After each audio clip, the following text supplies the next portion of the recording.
Fraude no Ipasgo. A polícia faz uma operação que investiga irregularidades no Instituto de Saúde dos Servidores do Estado que beneficiavam médicos e hospitais. O esquema pode ter desviado mais de 500 milhões de reais.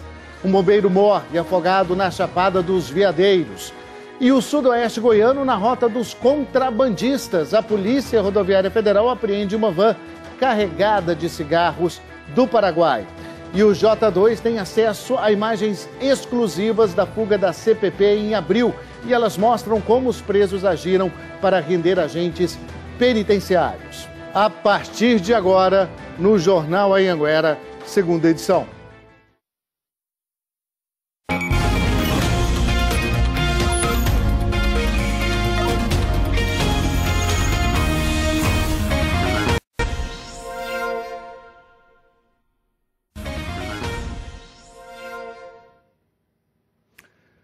Olá, muito boa noite para você. Começa o Jornal Anhanguera, segunda edição, te dando boas-vindas a esse novo J2 que vai mostrar tudo de mais importante que acontece na sua região e no estado.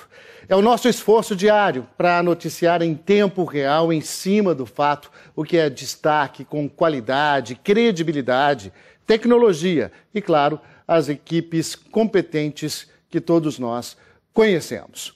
E a gente começa falando da morte de um bombeiro militar da reserva do Distrito Federal. Ele morreu afogado em Alto Paraíso. As informações ao vivo com o Fábio de Mello. Tem os detalhes aí. Fábio, muito boa noite para você. Ele estava praticando um esporte que é conhecido como canionismo, né? E ele era considerado um expert, especialista aí nesse esporte. O que deu errado, hein? Boa noite. Isso mesmo, Luciano. Boa noite para você, boa noite para todo mundo que acompanha o nosso novo Jornal Anhanguera, segunda edição.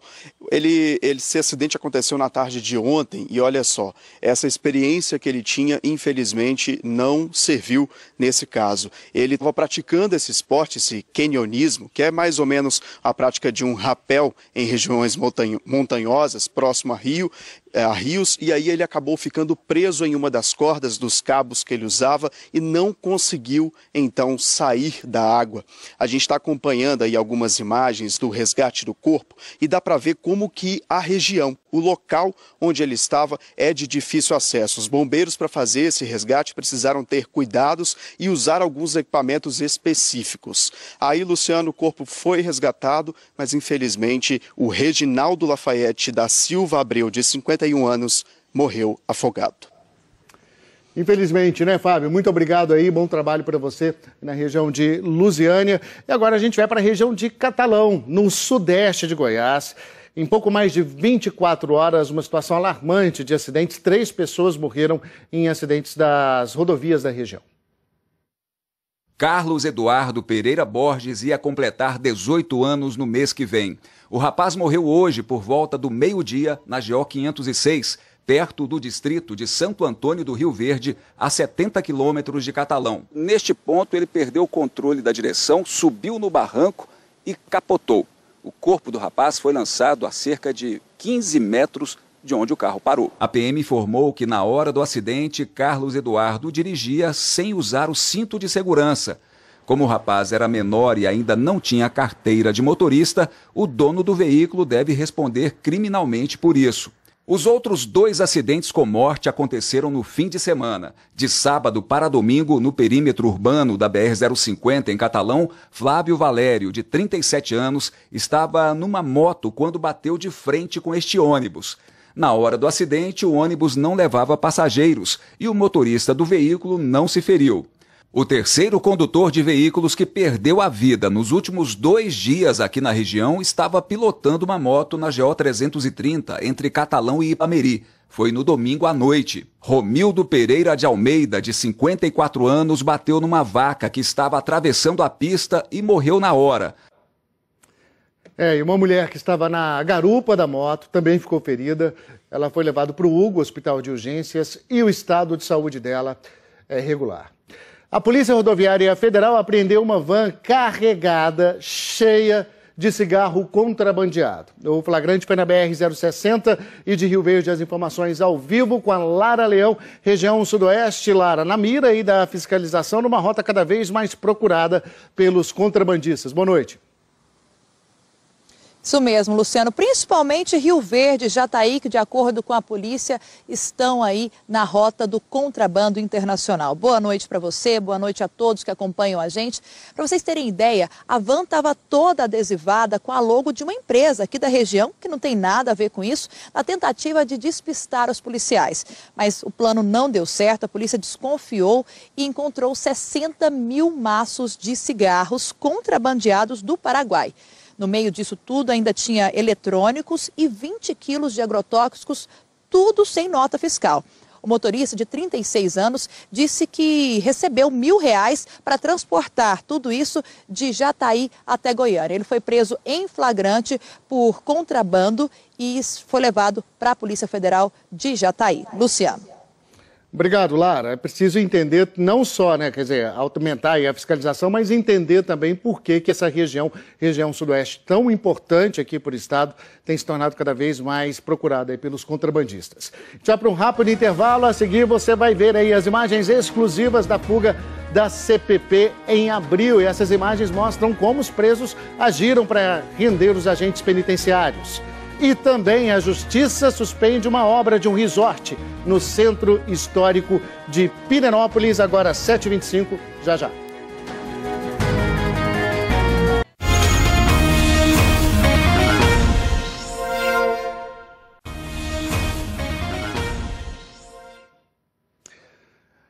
7h27, Jornal Anhanguera de volta ao vivo e agora te mostra imagens exclusivas do momento em que 24 presos fugiram da central de prisão provisória em abril. As cenas impressionantes mostram o que pode ser a falta de preparo num trabalho tão importante. Era um dia comum no complexo prisional em Aparecida. Os vigilantes se preparavam para fechar um dos portões que dá acesso à ala 2. De repente, a situação foge do controle. Um dos presos, armados com uma pistola, ataca o vigilante, que é feito refém. O outro funcionário do sistema prisional também não escapa. Os dois são levados para dentro da cela. Foram momentos de pânico para quem estava no plantão. É uma situação mesmo como se fosse num zoológico e tivesse com medo de um leão fugir da jaula e te pegar. É completamente caótico. Esse preso observa se há mais vigilantes por perto. Como não vê ninguém, avisa os outros bandidos. A cena a seguir é impressionante. Centenas de detentos deixam as grades. 400 bandidos com arma de fogo, pistola, faca, aquilo lá é apavorante. 24 presos conseguiram escapar da casa de prisão provisória no dia 24 de abril deste ano. E a fuga só não foi maior porque outros agentes que estavam de plantão em outras unidades do complexo prisional foram chamados às pressas na CPP. Os agentes atiraram para impedir a saída dos detentos. As imagens mostram os bandidos recuando diante dos tiros. Para o presidente do Sindicato dos Agentes Prisionais, o número de servidores era insuficiente na hora da fuga. Ali era recomendado ter no mínimo 80 agentes prisionais naquele momento, naquele bloco, e tinham apenas 3. O Ministério Público já entrou com diversas ações para acabar com a superlotação na casa de prisão provisória. Uma decisão judicial determina que a CPP só pode receber 1.463 presos, mas ela não vem sendo cumprida. Hoje tem mais de 3.000 detentos. Nós entramos com ação civil pública para obrigar o Estado a abrir o concurso que está sendo discutido desde o ano passado e ainda não abriu, de 500 agentes prisionais que vão substituir 500 agentes de segurança, vigilância temporários. Ou seja, vai dar uma qualidade melhor ao serviço prisional. Bom, a Diretoria-Geral de Administração Prisional disse que o número de presos em Goiás é o dobro da capacidade, mas que estão previstas 1.480 novas vagas no estado e que foram reforçadas as diretrizes de segurança dos presídios. Agora, sobre as afirmações do promotor de justiça, nós ainda não recebemos uma resposta da DGAP. E a Justiça suspendeu hoje a obra de um resort bem no centro histórico de Pirenópolis. A Lorena Gomes, ao vivo de Anápolis, traz os detalhes para a gente. Foi um pedido, né, Lorena, do Ministério Público. Os promotores se basearam em quê, hein? Boa noite. Boa noite, Luciano. Boa noite a todos. Exatamente, Luciano. Se basearam em crimes contra o meio ambiente mais uma vez porque no ano passado a empresa já havia sido advertida pela Justiça e teria suspendido as obras, mas conseguiu uma liminar e retomou as obras desse eco-resort que é construído bem no centro histórico de Pirenópolis, ao lado da igreja Nosso Senhor do Bonfim.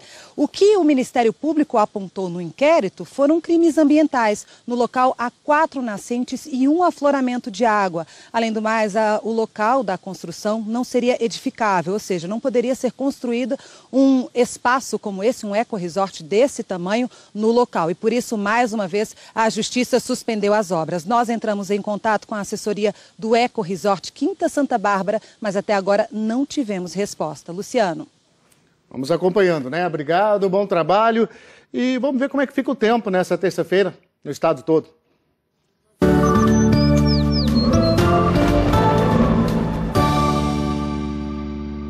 Sol e calor em todas as regiões por causa da massa de ar seco que cobre o estado. Mais quente no norte de Goiás, 33. E na região central, 31 graus. No sudoeste e no sul, os termômetros não passam de 30. A umidade do ar fica abaixo dos 30% no período da tarde. Jataí deve ser a cidade mais fria, variando de 12 a 30 graus. Em Rio Verde, 13 graus de mínima e máxima também de 30. Em Anápolis, 26 graus. E Catalão e Lusiânia, 27. Rápido intervalo e a seguir a polícia investiga uma fraude que pode ter desviado 500 milhões de reais do IPASGO.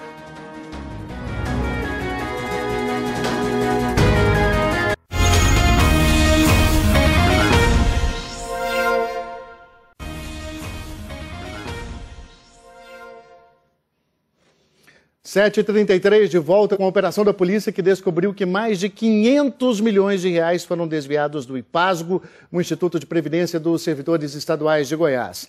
Uma empresa terceirizada burlava ali o sistema do Instituto, fazia convênios com empresas e médicos que recebiam sem prestar o serviço.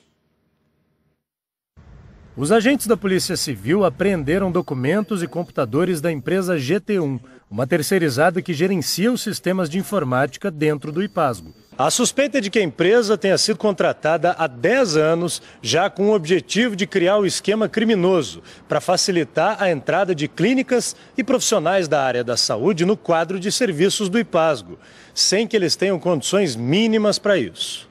A investigação apurou que os interessados procuravam o IPASGO e apresentavam a documentação. O pedido era avaliado por um auditor fantasma, que aprovava a empresa, mesmo sem os pré-requisitos básicos. Técnicos da GT1, então, incluíam no sistema os dados do prestador de serviço irregular, que passava a atender os segurados. Eles teriam que pagar o valor de R$35 mil por cada inclusão indevida no sistema. Após terem o direito de um determinado padrão de cobertura, eles poderiam atender de forma conveniada ao IPASGO dezenas, centenas de pessoas. Isso gerava um grande enriquecimento ilícito por parte desses prestadores de serviço. Na primeira fase da operação, foram identificadas 16 empresas e 5 pessoas físicas que se beneficiaram do esquema. Nós estamos estimando que de 2011 para cá, os prejuízos para os cofres do IPASGO estejam gerando em torno de R$500 bilhão. 8 funcionários da GT1 foram afastados. A polícia suspeita que a empresa também vendia ilegalmente planos de saúde para pessoas que não são funcionários do governo. Uma empresa informou e recebeu por 200 hemogramas feitos numa única pessoa, num único dia. Isso é certeza de fraude. Bom, a GT1 Tecnologia disse que é a primeira vez que a conduta de seus funcionários é questionada e que vai contratar novos profissionais para substituir os 8 que foram demitidos. A atual diretoria do IPASGO disse que está dando todo o apoio às investigações. E depois de quase um mês sem transporte público, os ônibus finalmente voltaram a circular em Itumbiara. O problema agora é com passe livre. Para o seu Leone foi aquela decepção na hora de embarcar. A carteirinha do idoso não foi aceita no ônibus. Tem que pagar o preço que o povo paga aí, R$3. A Aliandra está na dúvida. Com transtorno bipolar e depressão, ela depende do transporte público para fazer tratamento. mas está sem saber se a carteirinha especial vai ser aceita ou não. Então eu uso ela várias vezes no dia. É um direito meu e é a única coisa que eu tenho. A Prefeitura informou que se reuniu com a empresa que opera o serviço e ficou determinado que passageiros com necessidades especiais ou idosos continuam isentos de pagar a tarifa, mesmo sem a carteirinha. Nessa primeira hora, que até a empresa instalar o sistema de bilhetagem, que será chamado para um recadastramento futuramente para resolver esses problemas. Depois de 27 dias sem transporte público, os ônibus voltaram a circular nesta segunda-feira. Só que muitos usuários ainda desconfiavam do retorno do serviço. Ainda está na desconfiança ainda, vamos ver se vai aparecer mesmo. Se aparecer tá bom, né? Porque já organizou tudo. O contrato firmado com a nova empresa é emergencial e tem duração de 6 meses. O passageiro fica na expectativa para que tudo seja resolvido logo. Para todo mundo é importante. Transporte público, né? Deixa eu te chamar a atenção agora para a nossa imagem do dia que surpreendeu até a polícia. Os PMs estavam fazendo uma operação contra uma rinha de galo em Valparaíso quando abriram uma das baias e encontraram um dos homens ali espremido dentro de uma gaiola tentando se esconder da batida da polícia. Não, fica aí. Nessa operação aí, 80 galos foram apreendidos e uma pessoa foi presa. Segunda-feira terminando, o Jornal Anhanguera, segunda edição, novo J2 também, te desejando uma boa noite, um excelente começo de semana. Obrigado pela sua companhia.